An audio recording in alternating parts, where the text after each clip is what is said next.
अस्सलामुअलैकुम। अगर आप हमारे चैनल परवाज़ डाइजेस्ट पर नए हैं तो चैनल को सब्सक्राइब करें, शुक्रिया। पेशे खिदमत है खौफनाक कहानी अपराधी, नेक्स्ट एपिसोड। उस रात मैंने बड़ा भयानक, बेहद अजीबोगरीब ख्वाब देखा। क्या देखता हूँ कि एक बड़ा सा महल है, मुझे वहाँ एक सतून से बांध दिया गया। सामने एक तख्त पर मलका टैनी बैठी हुई है, उसके बराबर में शमा बैठी है। बहुत से गुलाम उसके सामने हाथ बांधे खड़े हुए हैं। मैं सोच रहा हूँ कि यहाँ पर शमा का क्या काम। यही सोचकर जब मैं दूसरी नज़र शमा पर डालता हूँ तो पता चलता है कि वो मेरी नज़र ने धोखा खाया था। दर हकीकत शमा नहीं बल्कि टैनी के बराबर न्योली बैठी हुई है। इसी दौरान में मलका ताली बजाती है। दो गुलाम आगे बढ़कर उससे सजदा करते हैं, मुलजिमा को हाजिर किया जाए। थोड़ी देर में वो दोनों गुलाम क्रिस को लिए महल में दाखिल होते हैं। उसके हाथों और पैरों में लोहे की जंजीरें हैं, जिसके बायस उसके हाथों और पैरों से खून रिस रहा है। लड़की न्योली की माँ उसे मुखातिब करके कहती है, तुमने हमारी बेटी के सुहाग पर डाका डाला है। इसकी सज़ा में हम तुम्हें आग में जलाएंगे ताकि तुम्हें पता चल सके कि हमारी बेटी किस आग में जलती रही है। मैंने तुम्हारी बेटी के सुहाग पर डाका नहीं डाला, क्रिस ने जवाब दिया। तुम्हारी बेटी ने अपने शौहर को धोखा दिया और आखिर वक्त तक उस पर यह ज़ाहिर नहीं होने दिया कि वो कौन है और उससे क्या चाहती है। हम इन बातों को नहीं मानते, टैनी ने कहा। यह ज़रूरी नहीं है कि हमारी बेटी अपने शौहर का वक्त से पहले इन बातों से आगाह करती, जिनका इल्म एक न एक रोज़ उसे होना था। लेकिन तुम जानते बूझते हुए कि मेरी बेटी जिंदा है और आरिफ की कानूनी बीवी है, धोखे से काम लिया और आरिफ को अपनी बातों में फांस कर हरामकारी की मुर्तकिब हुई। यह झूठ है। लड़की, टैनी ने गरज कर कहा, जो लोग हमें झूठा कहते हैं हम उनकी ज़ुबान खींच लेते हैं। और ये कहकर उसने अपने सामने खड़े हुए एक शख्स को इशारा किया। फ़ौरन ही वो शख्स आगे बढ़ा और उसने क्रिस को दबोच कर उसका मुंह जोर से दबाया और खंजर से उसकी ज़ुबान काट कर टैनी के कदमों में डाल दी। सामने क्रिस ज़मीन पर गिरकर तड़पने लगी, जबकि टैनी ने फ़ौरन ही उसकी ज़ुबान को अपने पैरों से कुचल दिया। आरिफ, अब वो मेरी तरफ मुखातिब हुई, तुमने लड़की का अंजाम देख लिया। मैंने तकलीफ़ के साथ अपना सर हिलाया। तुमने एक बेकसूर लड़की पर जुल्म किया है। अगर सज़ा देनी थी तो मुझको दी होती, क्योंकि मैंने इसे अपने साथ भाग निकलने पर उकसाया और मैंने इसके साथ बीवी जैसे ताल्लुकात कायम किए। लड़की के साथ साथ तुम्हें भी सज़ा दी जा रही है, उसने हंसते हुए कहा। हमें मालूम है कि तुम्हारे दिल पर क्या गुजरी होगी। जुल्म का अंजाम अच्छा नहीं होता, मैंने बिगड़ कर कहा। तुम्हारे यहाँ नहीं होता होगा, मगर हमारे यहाँ बगैर जुल्म के इंसाफ का तसव्वुर भी नहीं किया जा सकता। कहो, अब तुम खूबसूरत न्योली के साथ अपनी ज़िंदगी गुजारना चाहते हो या ज़ुबान कटी हुई लड़की के साथ? ज़ुबान कटी हुई लड़की के साथ, टैनी ने बुरा सा मुंह बनाया। लड़की को जलती हुई आग में डाल दिया जाए। दरबार में फ़ौरन ही आग का एक तेज़ अलाव रोशन हो गया और चंद वैसी तड़पती हुई क्रिस को उठाकर आग में डालने के लिए बढ़े। नहीं, मैं चिल्लाया, नहीं नहीं। और तब मेरी आंख खुल गई। मेरा पूरा जिस्म पसीना में डूबा हुआ था और मैं ज़मीन पर लेटा हुआ ज़ोर ज़ोर से नहीं नहीं चिल्ला रहा था। इस ख्वाब ने न्योली के खिलाफ मेरे दिल में कई गुना ज़्यादा नफरत भर दी। मैंने तय कर लिया कि चाहे कुछ ही हो, मैं न्योली का दिल हासिल करके रहूँगा। अगर मैं उल्लुओं की हवेली और सांपों के चुंगल से जिंदा बचकर आ सकता हूँ तो कोई वजह नहीं कि न्योली के इलाका में कोई शख्स मुझे नुकसान पहुँचा सके। सुबह होने में काफ़ी देर थी, लेकिन ख्वाब की वहशत ने मेरी आंखों की नींद बिल्कुल उड़ा दी और मैं बेचैनी के साथ सुबह होने का इंतज़ार कर रहा था कि शमा आ मौजूद हुई। उसके आते ही ऐसा महसूस हुआ कि जैसे हल्की हल्की रोशनी फैल गई हो। मुबारक हो आरिफ, उसने कहा। आखिर तुम दोनों चीज़ें हासिल करने में कामयाब हो ही गई। मैंने हाथ बढ़ाकर उसे अपने पास लिटा लिया और उसके सीने पर सर रख कर बोला, शमा, अभी मैंने एक बड़ा डरावना ख्वाब देखा है। न्योली की माँ ने मेरी क्रिस की ज़ुबान निकालकर अपने कदमों से कुचल दी और उसे ज़िंदा आग में जलने के लिए डलवा दिया। कुछ ख्वाब सच्चे भी हो जाते हैं। तुम भी मुझे डरा रही हो, मैंने कांप कर कहा। कुछ भी हो, यह ख्वाब सच्चा नहीं हो सकता। मैं इसे हरगिज़ सच्चा नहीं होने दूंगा। और अगर खुदा न खास्ता ऐसा कोई वक्त आया तो आग में जलने वाली क्रिस नहीं होगी, बल्कि या तो न्योली होगी या मैं खुद जल जाना पसंद करूंगा। एक बेवफा से इतनी मोहब्बत, उसने पूछा। क्रिस बेवफा नहीं है, तुम मुझसे ज़्यादा नहीं जानते, उसने कहा। मैं जानती हूँ कि वो कितनी बेवफा है। अगर तुम खामोश रहने का वादा करो तो मैं तुम्हें दिखा सकती हूँ कि इस वक्त क्रिस क्या कर रही है। मेरी आमादगी जाहिर करने की देर थी कि सिनेमा के पर्दे की तरह मेरे सामने क्रिस आ गई। वो एक नौजवान वैशी के साथ थी और सरगोशी के अंदाज में उसे कह रही थी, तुम्हारी आंखें बड़ी प्यारी हैं। दूसरे लम्हे वो मंजर मेरी नज़रों से ओझल हो गया। देखा तुमने? शमा ने मुझसे पूछा। मैंने अपनी आवाज़ के दर्द को दबाते हुए कहा, देख लिया शमा। अब मेरे नज़दीक मोहब्बत एक ढकोसले से ज़्यादा कुछ नहीं है। अगर क्रिस बेवफाई कर सकती है तो इसका मतलब यह हुआ कि मोहब्बत महज एक खुद साख्त लफ्ज़ है जिसकी कोई हकीकत नहीं। अब क्या इरादा है तुम्हारा? किस सिलसिले में? किसका दिल हासिल करोगे, न्योली का या क्रिस का? मैंने एक लम्हा तक गौर किया। मेरे नज़दीक दोनों बराबर हैं, लेकिन मैं न्योली के दिल को ज़्यादा तरजीह दूंगा और क्रिस को सिसका कर मारना पसंद करूंगा। वो हंसी, लेकिन उसके हंसने के अंदाज से मालूम होता था गोया वो महज दिखावे की हंसी हंस रही हो। इसका मतलब है कि तुम्हारे दिल में अभी तक क्रिस की मोहब्बत मौजूद है। तुम्हारा जो दिल चाहे समझ लो, मैंने कहा। जहाँ तक मोहब्बत का ताल्लुक है, मेरा बस चले तो इस लफ्ज़ को ही लुगत से निकाल बाहर कर दूं। मैंने अपनी आंखों से क्रिस को जिस हालत में देखा है, इसमें अगर तुम्हारे काले जादू का कोई अमल दखल नहीं तो यकीनन वो इस काबिल है कि उसे ऐसी इबरतनाक सज़ा दी जाए और उसे इस तरह तड़पा तड़पा कर मारा जाए कि आइंदा कोई किसी से बेवफाई ना कर सके। लेकिन न्योली तुमसे सच्ची मोहब्बत करती है, शमा ने कहा। वो आज भी तुम्हारे लिए उसी तरह तड़पती है जिस तरह वो काहिरा में तड़पती थी। शमा, मैंने कहा, एक बात बताओ, तुम बार बार न्योली की वकालत क्यों कर रही हो? कहीं ऐसा तो नहीं कि न्योली ने तुम्हें अपनी वकालत के लिए मेरे पास भेजा हो? हकीकत से आंखें बंद करना नामुमकिन है। न्योली हो या क्रिस मेरे नज़दीक दोनों बराबर हैं। अलबत्ता मैं ये ज़रूर जानती हूँ कि न्योली ने तुम्हें सच्चे दिल के साथ चाहा, जबकि क्रिस महज तुम्हारे जिस्म की भूखी थी, और जब उसकी भूख बुझ गई तो उसने अपने लिए किसी दूसरे का इंतखाब कर लिया। लेकिन न्योली आज भी तुम्हारे लिए तड़पती है। हालांकि वो चाहे तो उसकी भूख बुझाने वाले सैकड़ों जवान आज भी उसकी बस्ती में मौजूद हैं, और उसके रस्म और रिवाज के मुताबिक मुख्तलिफ मर्दों के पास रहना कोई मायूब बात नहीं। क्या हो गया शमा आज तुम्हें? मैंने उकता कर कहा। सुबह होने में थोड़ी देर बाकी है। मुझे ये बताओ कि तुम कौन हो, और जब मैं तुम्हारी तीनों मतलूबा चीज़ें हासिल कर लूँगा तो तुम कहाँ मिलोगी? पहली बात का जवाब यह है कि मुझसे तुम्हारी बेबसी नहीं देखी गई। मैं तुम्हारी मदद के लिए आई हूँ, और एक गैर मरई ताकत ने मुझे तुम्हारी मदद के लिए मुकर्रर किया है। मेरा नाम शमा नहीं, लेकिन चूंकि तुम मुझे शमा के रूप में देखना पसंद करते हो, इसलिए मैं तुम्हारे लिए शमा हूँ। और दूसरी बात का जवाब यह है कि तुम हर लम्हा मेरी नज़रों के सामने रहोगे, और जब मैं मुनासिब समझूंगी तुमसे मिल लूँगी। शमा का किरदार को अभी तक वाज़ेह नहीं हुआ था, फिर भी जो कुछ उसने अपने मुतल्लिक बताया उससे मैं बड़ी हद तक मुतमईन हो गया। सुबह होने पर मैं न्योली की बस्ती के लिए रवाना हो गया। थोड़ी दूर तक शमा मुझे छोड़ने के लिए आई। सबसे बड़ा मसला यह था कि मौत के दरिया को किस तरह पार किया जाए। शमा से पूछा तो कहने लगी कि न्योली की बस्ती में जाना ज़रूरी है। मैंने कहा, यह तो तुम्हारी शर्त पर मुनसिर है। अगर तुम जादू जगाने के लिए किसी लड़की का दिल ना मांगो तो मुझे उसकी बस्ती में जाने की कोई तमन्ना नहीं। ये काम क्रिस के दिल से भी चल सकता है। नहीं, क्रिस से मैं ऐसा इंतकाम लूँगा कि आने वाली नस्लें भी उसका तसव्वुर करके कांप उठेंगी। किसी और लड़की को मुंतखब कर लो। मैं किसी बेगुनाह और बेकसूर लड़की के खून से अपने हाथ रंगने नहीं चाहता। तुम्हारी मर्जी, उसने कहा। किनारे की मिट्टी के कमाल से तो तुम वाकिफ़ हो ही चुके हो। ऐसा करो कि अपने पूरे जिस्म पर इस मिट्टी को खूब अच्छी तरह से जज्ब कर लो। जब खुश्क हो जाए तो एक लेप और करो। इस तरह कम से कम 7 बार अपने जिस्म पर मिट्टी मलो। इसके बाद तुम आसानी के साथ तैरते हुए इस दरिया को पार कर लोगे। मैंने उसके कहने पर अमल किया। तकरीबन 3 घंटे अपने जिस्म पर मिट्टी मलने में लग गए।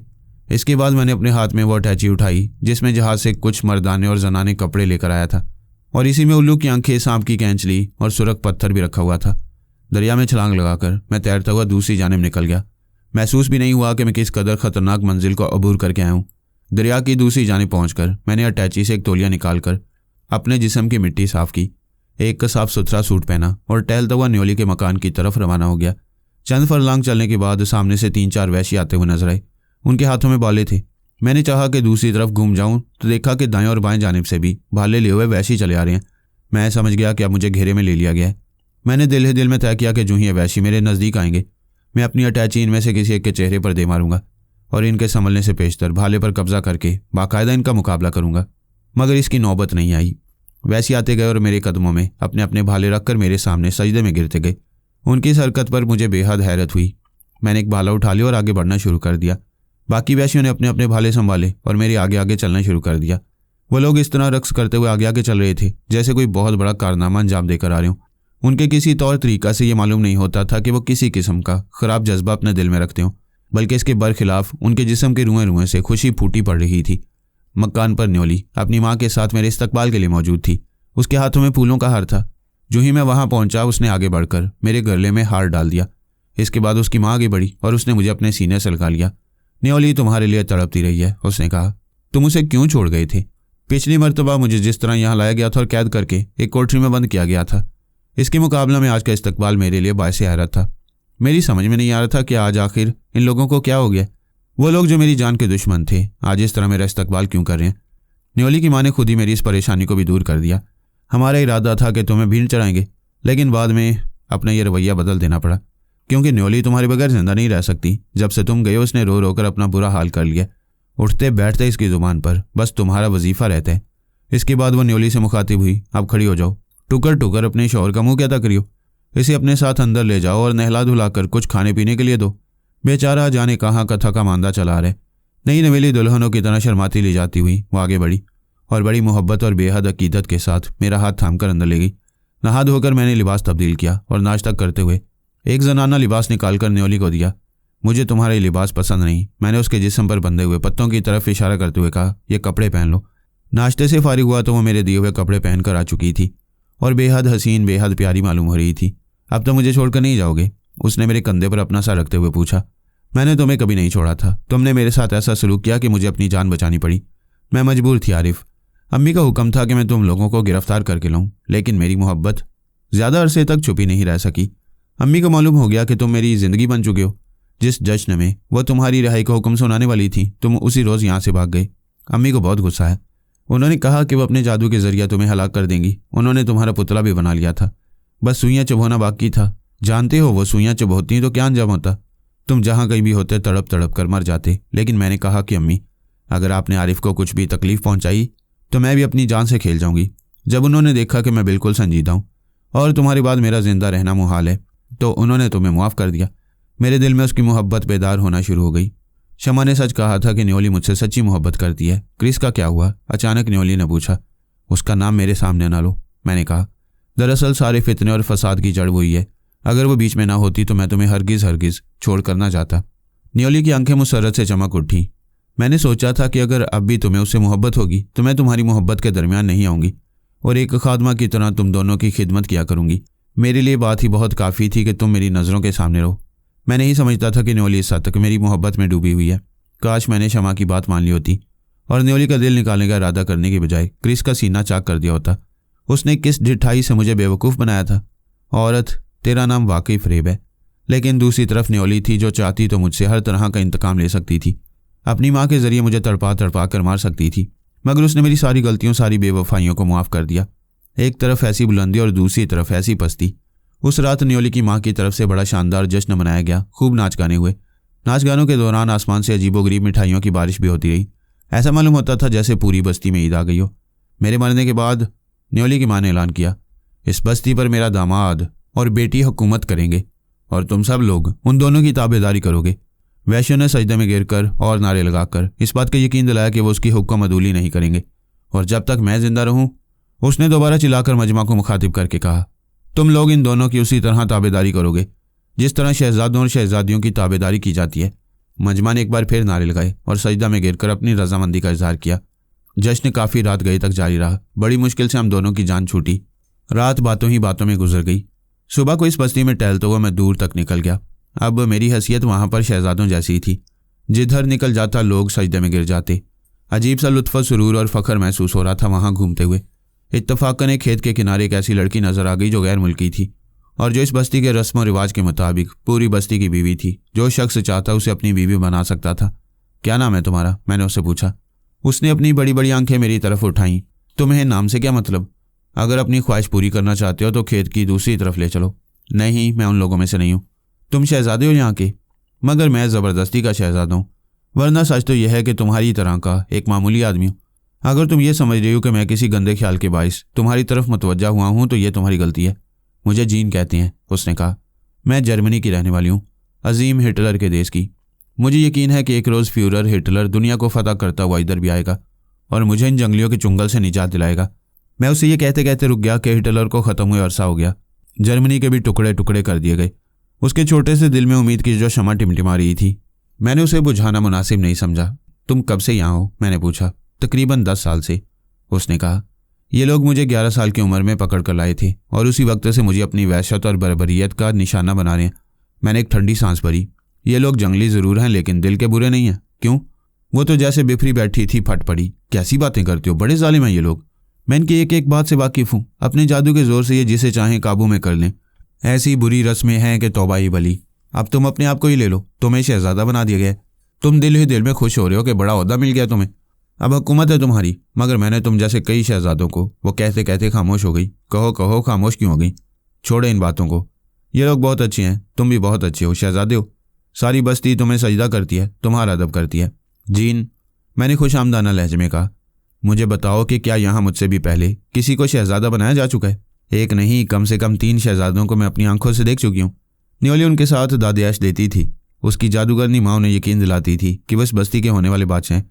और फिर एक दिन ऐसा आता कि मियाँ शहजादे को कुर्बानगाह की भीड़ चढ़ा दिया जाता। सर कहीं पड़ा होता और धड़ कहीं। तुम भी ऐसे ही शहजादे हो, खूब ऐश कर लो। उसी वक्त हवा में उड़ता हुआ एक खंजर आया और जीन के सीने में घुस गया। घूमकर देखा तो न्योली खड़ी हुई उसे घूर रही थी। मैं दौड़कर जीन के पास गया तो वो दम तोड़ रही थी। एक रोज़ हिटलर आएगा यहाँ, वो बदला लेगा, मेरे खून का इंतकाम लेगा। मेरा खून रायगा नहीं जाएगा, देख लेना तुम। फिर उसने खून भरी खिंचकी ली और नारा लगाने के अंदाज में कहा, हेल हिटलर जिंदाबाद। और नारे के साथ ही साथ उसका दम निकल गया। आखिर मालूम हो गया तुम्हें सब कुछ? न्योली ने मुझसे पूछा। हाँ, मुझे मालूम हो गया कि तुम्हारे यहाँ शहजादों की हैसियत क्या है। अब जबकि तुम्हें सब कुछ मालूम हो ही गया है तो समझ लो कि अब तुम हमारी कैद में हो। मुझे कैद करना आसान नहीं, मैंने बिगड़ कर कहा। मैं ख़ास तौर पर यहाँ तुम्हारा दिल निकालने आया हूँ। वो हंसने लगी। तुम्हें कैद करना आसान है, लेकिन मेरा दिल हासिल करना आसान नहीं। मैंने तुम्हें कितना समझाया कि अगर काला जादू सीखना चाहते हो तो क्रिस का दिल हासिल करो, मगर तुम राजी ना हुए। तुमने कहा था? मैंने ताज्जुब से पूछा। वो तो शमा थी जिसने मुझे काला जादू सिखाने का वादा किया था। ज़रा मेरी तरफ देखो, उसने कहा। मैंने उसकी तरफ देखा तो हैरत से देखता ही रह गया। मेरे सामने न्योली की बजाय शमा खड़ी हुई थी। वही मखसूस मुस्कुराहट, वही गालों के गढ़े और वही आंखों की नीली नीली झीलें। ये समझने में मुझे ज़्यादा देर नहीं लगी कि न्योली ही शमा के रूप में मुझसे मिलने के लिए आती थी और उसका मकसद ये था कि एक तरफ वो मुझे क्रिस के कत्ल पर उकसा सके तो दूसरी तरफ मुझे अपनी बस्ती में बुलाकर दोबारा कैद कर सके। क्रिस पर तो मेरा हाथ नहीं उठा, अलबत्ता मैं न्योली की बस्ती में ज़रूर पहुंच गया और अब उसके सामने खड़ा हुआ था। मेरी सारी अकड़फूं खत्म हो चुकी थी। अफसोस मैं इतनी सी बात नहीं समझ सका कि अपने काले जादू का सहारा लेकर न्योली ने शमा का रूप धार रखा था और अब इसके अलावा कोई चारा नहीं कि मैं अपने आप को उसके रहमो करम पर छोड़ दूं। और जिस तरह उसने धोखे और फरेब के जरिए मुझे बेदस्तोपा कर दिया है, उसी तरह मैं भी धोखे और फरेब से काम लेकर आज़ादी हासिल करने की कोशिश करूं। हम लोग हर एक को काला जादू नहीं सिखाते। न्योली ने जो अभी तक शमा के रूप में मेरे सामने खड़ी हुई थी बोली, ताहम अगर तुम क्रिस का दिल निकाल लाते तो तुम्हारे साथ कुछ रियायत की जा सकती थी। मैं तुम्हें पहले बता चुका हूँ कि क्रिस से मुझे ज़बरदस्त किस्म का इंतकाम लेना है। मकरो फरेब से काम लेते हुए मैंने कहा, जिस तरह उसने मुझे धोखा दिया है उसका तकाजा यही है कि उसे ऐसी जगह ले जाकर ख़त्म किया जाए जहाँ से उसे 2 घूंट पानी भी ना मिल सके। उसकी आंखों में हल्की सी चमक आ गई। मुझे यकीन नहीं। अफसोस तो यही है कि तुम्हें आज तक मेरी किसी बात का यकीन नहीं आया। हालांकि काहिरा में तुम्हें देखते ही मैं अपने होशो हवास खो बैठा था। उसके बाद जजीरे पर जब तुम गायब हुई तो ये जानते हुए भी कि जहाज़ रवाना होने वाला है, मैं तुम्हारी तलाश में निकल खड़ा हुआ। तुम यकीन करो या ना करो, लेकिन यह हकीकत है न्योली कि मैंने एक दिन भी ऐसा नहीं गुजारा जब तुम्हारी कमी को महसूस ना किया हो। मैं मरने के लिए तैयार हूँ, लेकिन तुम एक लम्हा के लिए भी नहीं छोड़ सकता। इससे ज़्यादा मेरी खुश नसीबी और क्या हो सकती है कि तुम्हारे हाथों मुझे कत्ल किया जाएगा। न्योली बहरहाल औरत थी, उसके पहलू में एक औरत का दिल था।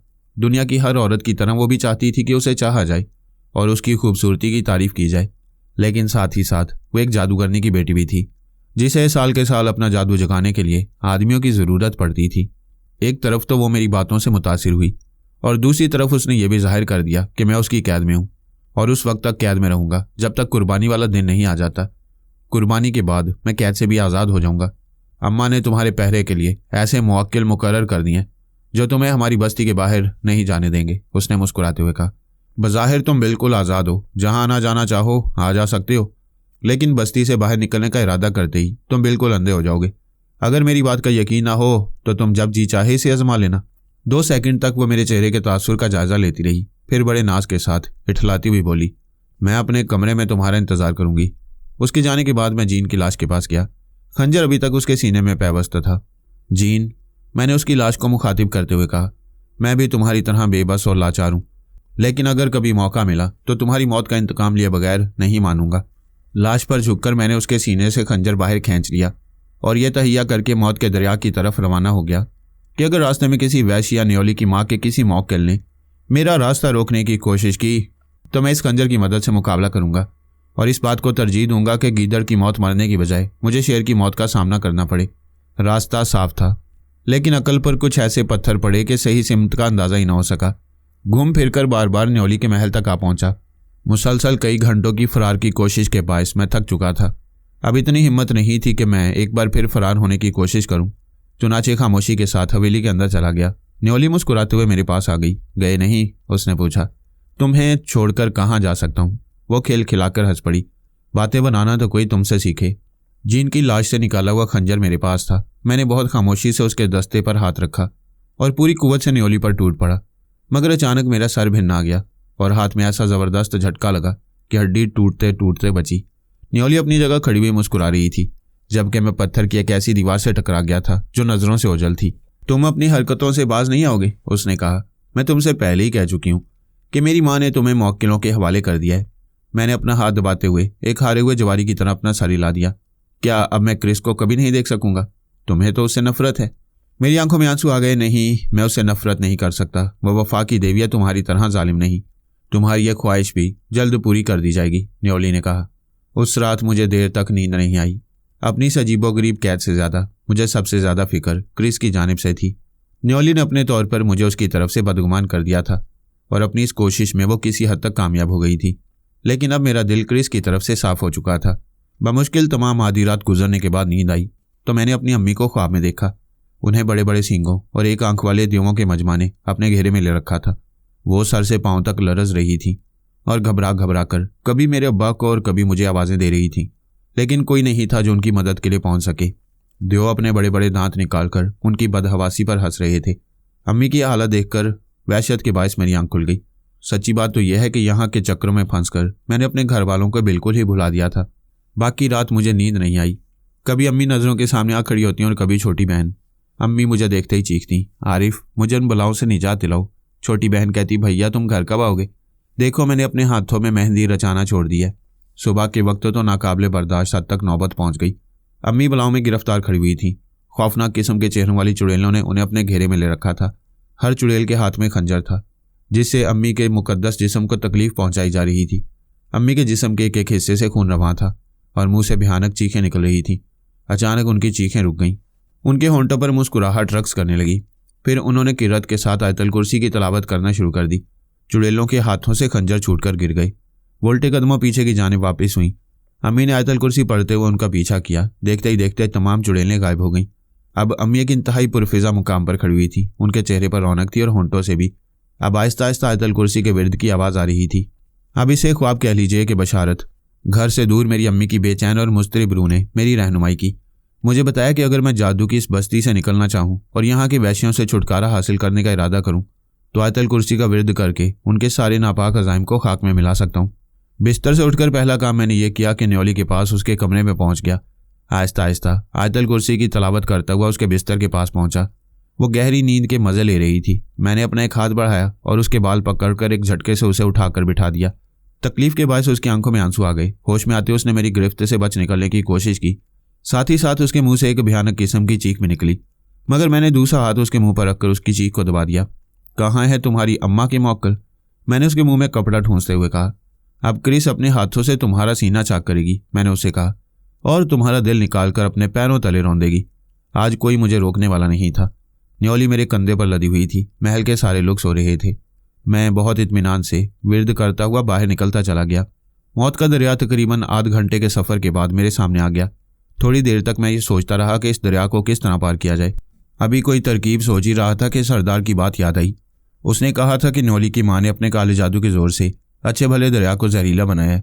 अगर उसका कहना दुरुस्त था तो अल्लाह के कलाम के सामने दरिया का जहर भी मांद पड़ जाना चाहिए। ये सोचकर मैंने न्योली को नीचे डाला।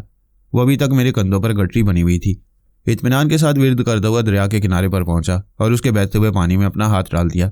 दरिया का पानी सर्द था और इसका सारा जहर खत्म हो चुका था। यकीनन अल्लाह पाक के कलाम की बरकत ही थी। मैंने मजीद आजमाने के लिए इस पानी से अपना मुंह धोया और घुटनों तक पैरों पर पानी बहाया। कोई तकलीफ नहीं हुई। खुश होता हुआ न्योली को वापस अपने कंधे पर लादने के लिए उस जगह पहुंचा जहां थोड़ी देर कबल न्योली को डालकर गया था, तो वहां न्योली का कोई पता नहीं था।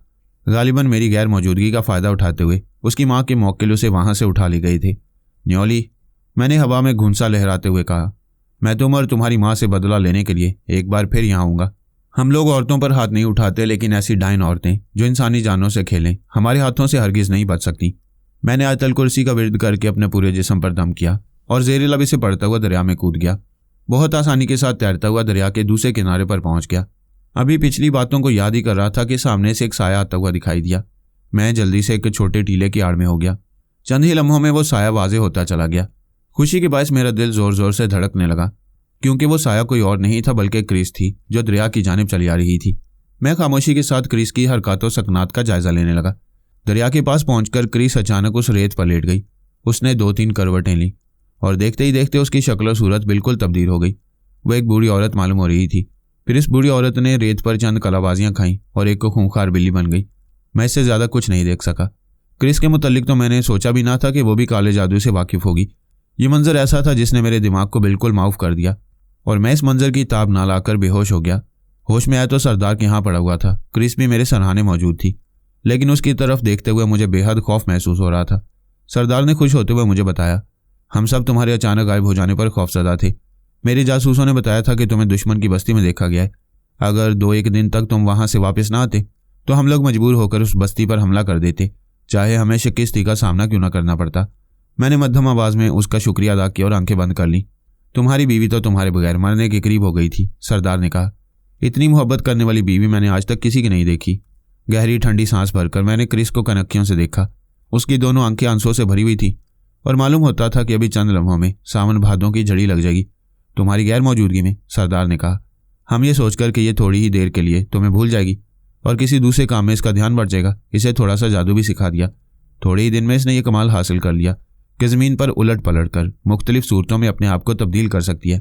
हकीकत हाल का पता चलते ही मैं बेख्तियार तौर पर उठकर बैठ गया। सारे गिले और शिकवे खत्म हो गए और बगैर ये ख्याल किए हुए कि वहाँ सरदार भी मौजूद है, मैंने क्रिस को अपने गले से लगा लिया।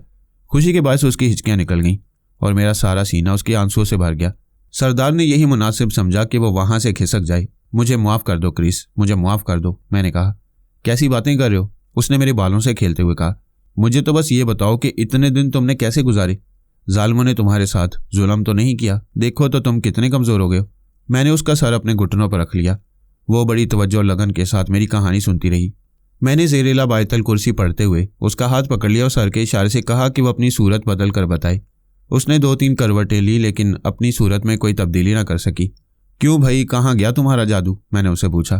पहले मेरा हाथ छोड़ो, उसके बाद भी अगर मैं कामयाब ना हो सकी तो मुझे तुम्हारी बात पर एतबार आ जाएगा। मैंने उसका हाथ छोड़ दिया, अलबत्ता आयतल कुर्सी पढ़कर उस पर दम करता रहा। नतीजा ये हुआ कि उसे इस मर्तबा भी कोई कामयाबी ना हुई। तुम तो छुपे रुस्तम हो, उसने मुझसे मुतासिर होते हुए कहा। अब हम आसानी के साथ न्योली की बस्ती पर हमला करके उसके सारे जादुओं को ख़त्म कर सकती हैं। अभी हम लोग ये बातें कर ही रहे थे कि घबरा हुआ सरदार अंदर दाखिल हुआ। तूफान आ रहा है, उसने कहा। मालूम होता है कि दुश्मन को पता चल गया है कि तुम हमारे इलाके में बखैरियत पहुंच गए हो। पूरब की जानिब से बड़ा सख्त गुबार उठ रहा है। ये तूफान अपने साथ आग, सांप और बिच्छू लेकर आएगा। बस्ती की ईंट से ईंट बच जाएगी। अगर बचना चाहते हो तो फौरन यहाँ से पश्चिम की जानिब भागना शुरू कर दो। बस्ती के लोग पहले ही गुबार देखकर भाग रहे हैं। बस्ती के लोगों से कहो वो अपने अपने घरों में ही रहें, मैंने कहा। तूफान उनका कुछ नहीं बिगाड़ सकेगा। सरदार तो पहले ही दिन से मुझे अपना निजात दहिंदा समझ रहा था। उसे मेरी बात पर फौरन यकीन आ गया और बाहर निकलकर उसने मुख्तलिफ वैश्यों से ढोल की एक मखसूस थाप के जरिए ये ऐलान करा दिया कि किसी को भागने की ज़रूरत नहीं। सरदार के पीछे ही पीछे मैं भी बाहर निकल आया। सामने आसमान पर सुरख गुबार छाया हुआ था जिसमें आग के शोले और सांप और बिच्छू बिल्कुल साफ नजर आ रहे थे। गुबार तेजी के साथ हमारी बस्ती की जानिब बढ़ता चला रहा था। सरदार के हुक्म पर वैशी ठहर तो गए, लेकिन उनके चेहरे से बेइत्मीनानी का इजहार हो रहा था। सरदार भी कुछ ज्यादा मुतमईन नजर नहीं आ रहा था। ऐसा मालूम होता था जैसे उसे इस बात पर शुबा हो कि तूफान को रोकना मेरे बस में है भी या नहीं। मैंने हर एक के चेहरे पर उम्मीद व बीम के मिले जुले तासुरात देखते हुए आयतल कुर्सी का विर्द शुरू करके आसमान की तरफ फूंकना शुरू कर दिया। लोगों के मुंह से अचानक खुशी के नारे बुलंद हुए। सरदार तो खुशी के बायस नाचने लगा। तूफान का रुख अचानक दूसरी तरफ हो गया था। फिर देखते ही देखते सुरख गुबार पीछे की तरफ हटने लगा, यहाँ तक कि आसमान बिल्कुल साफ हो गया। बस्ती वालों की यह पहली कामयाबी थी जो न्योली की माँ के खिलाफ हासिल हुई। इससे कबल वो लोग हमेशा तबाह बर्बादी होते आए थे। वो जब चाहती थी उस बस्ती के लोगों को सांपों और बिच्छुओं और आग की बारिश के जरिए मुसाइब व आलाम में मुब्तला करती रहती थी।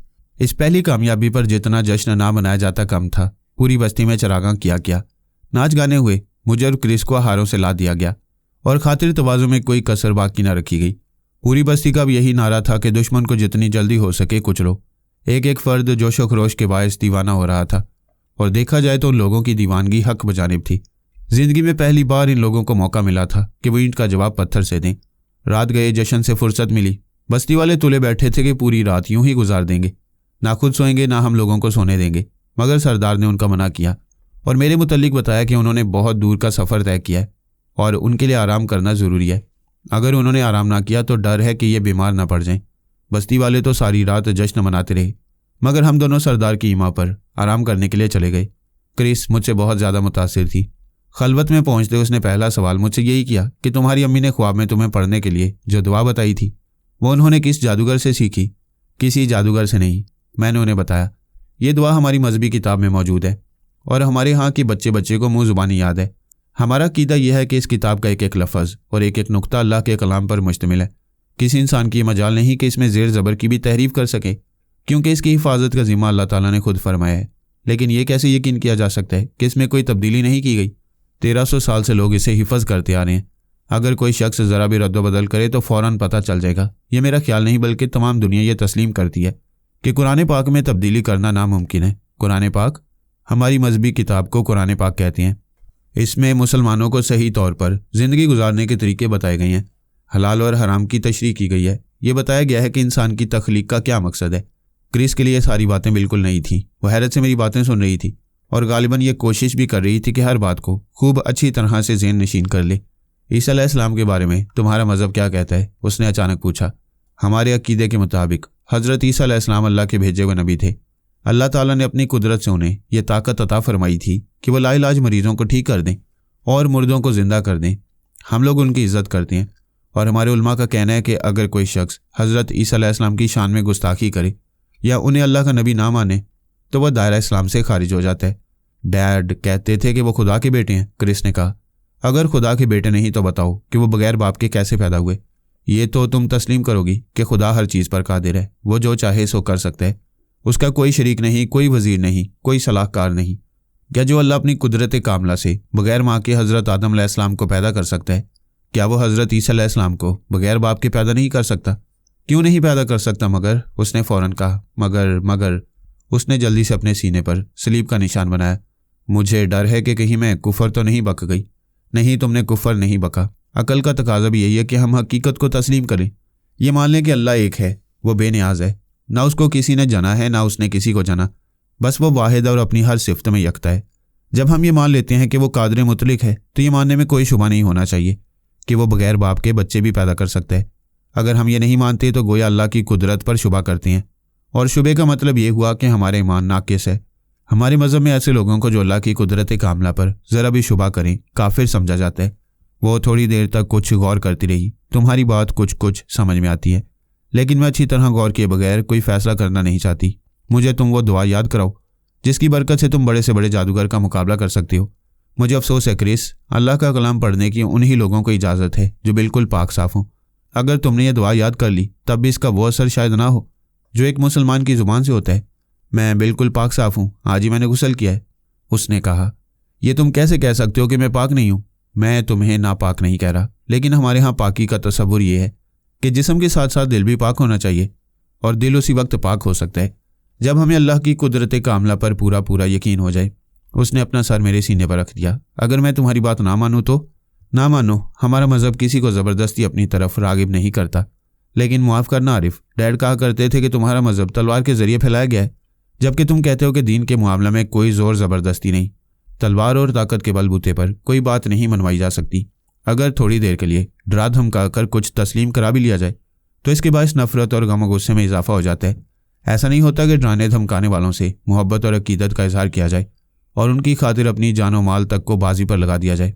मैंने कहा, तुम्हारे डैडी का ख्याल दुरुस्त नहीं था। अगर आज वो हमारे साथ होते तो उन्हें यह तस्लीम करते हुए ज़रा भी झिझक न होती कि जो शख्स भी ईमान लाया वो इस्लाम का ऐसा फरीफ्ता हुआ कि अपना सब कुछ लुटाने के लिए तैयार हो गया। यहाँ तक कि मैदान जहाद में बेटा बाप के मुकाबले पर आया तो बाप ने इस्लाम का नाम बुलंद रखने के लिए उसका भी सामना किया। हमारे मज़हब की तारीख ऐसे बेशुमार वाक़यात से भरी पड़ी है। सामने की मिसाल ले लो। न्योली चाहती है कि उसके जादू के बलबूते पर इस बस्ती का हर शख्स उसके आगे अपना सर झुका दे। उसका जादू भी तलवार से कुछ कम नहीं। लेकिन मुझे बताओ कि कितने लोग उसके ताबे हुए और कितनों ने अपना सर उसके सामने झुकाया। इसके बरखिलाफ मैं तो ये देख रहा हूँ कि ज्यों उसके जुल्म में इजाफा होता जा रहा है, इस बस्ती के लोग उतने ही न्योले और उसकी माँ पर लानते भेजते हैं। अपने मुतल्लिक सोचो कि तुम्हारे दिल में उन लोगों की कितनी इज्जत है।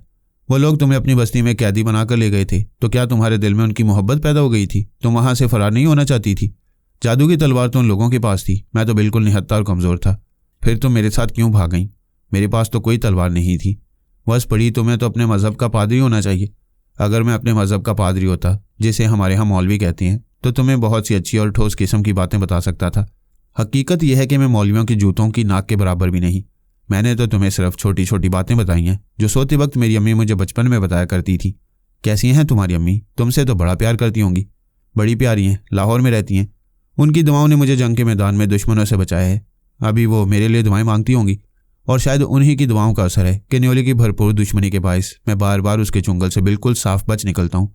इंशाल्लाह एक ऐसा दिन भी आएगा कि जब मैं उनके पास बैठा हुआ हूँगा और वो तुम्हें दही जमाना सिखा रही होंगी।